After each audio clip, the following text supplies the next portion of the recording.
Pensa só, o homem mais poderoso do mundo na época. Ele comanda exércitos, governa um império gigantesco, mas o dia a dia dele é guerra, uma praga terrível e traição por todo lado. E mesmo assim, no meio disso tudo, à noite ele escreve um diário, mas não sobre poder ou sobre as conquistas dele. Não, é sobre como encontrar tranquilidade por dentro.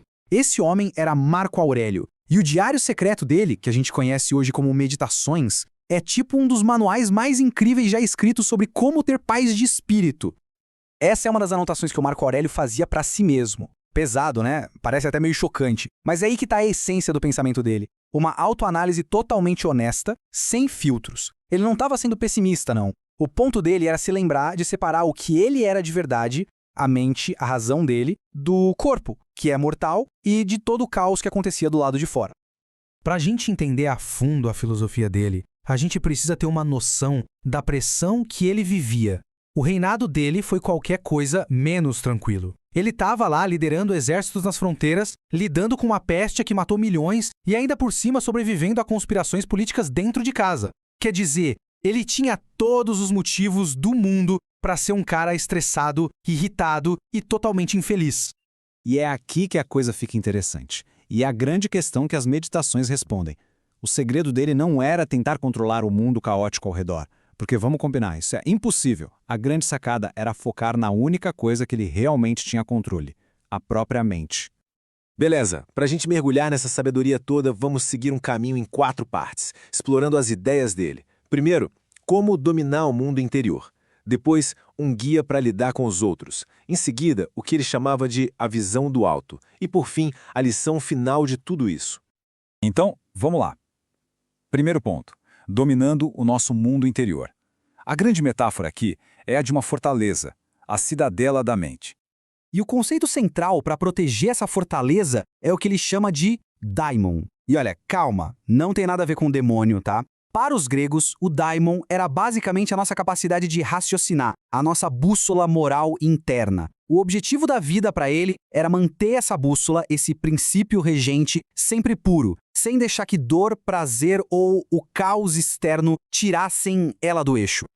Isso aqui é uma virada de chave, né? A gente vive se preocupando com o que os outros estão pensando da gente, com o que se passa na cabeça deles, e o Marco Aurélio chega e diz: opa, o problema não tá aí. A verdadeira fonte da infelicidade, segundo ele, vem de não prestar atenção nos nossos próprios pensamentos. Autoconsciência é tudo. Tá, mas como é que se faz isso na prática? Bom, primeiro ele se colocava como um observador dos próprios pensamentos, sem julgar de cara. Depois, ele questionava as reações automáticas. Se alguém o ofendia, ele parava e pensava: isso me prejudicou de verdade ou é só minha opinião sobre o que foi dito? E por último, o foco total no agora, no presente, que é o único momento que a gente de fato tem algum poder. Ok, segundo ponto, um guia para os outros. Com a nossa fortaleza interna bem guardada, o próximo passo é sair dela e interagir com o mundo imperfeito e, claro, com as outras pessoas. Olha que genial essa mudança de perspectiva. Basicamente, o que ele está dizendo é que o dano não está no que acontece, mas no nosso julgamento sobre o que acontece. Pensa assim, alguém te insulta. O insulto em si são só palavras. A dor só aparece quando a gente julga que aquelas palavras nos feriram. Se a gente consegue remover essa opinião, essa interpretação, o tal do dano simplesmente some. E partindo daí, ele cria um verdadeiro guia de convivência. Ele bate na tecla de que somos todos parte da mesma comunidade humana, que as pessoas geralmente erram por não saberem o que é certo e não por maldade pura. Por isso, elas merecem ser ensinadas e não odiadas, que o nosso foco tem que ser o bem comum. E talvez a mais forte de todas, a melhor vingança contra alguém que nos fez mal é simplesmente não se tornar igual a essa pessoa. Certo? Vamos para o terceiro ponto, a visão do alto. A ideia aqui é, literalmente, dar um zoom out, se afastar um pouco para encontrar a liberdade numa perspectiva muito maior, uma perspectiva cósmica.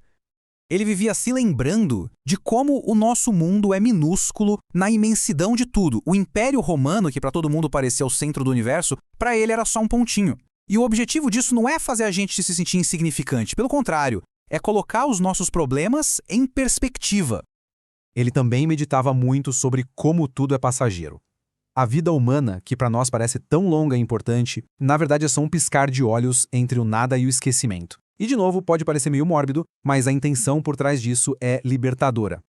Essa ideia aqui é muito poderosa. Pensa só, até as pessoas mais famosas da história, os grandes heróis, os grandes imperadores, um dia eles vão ser esquecidos.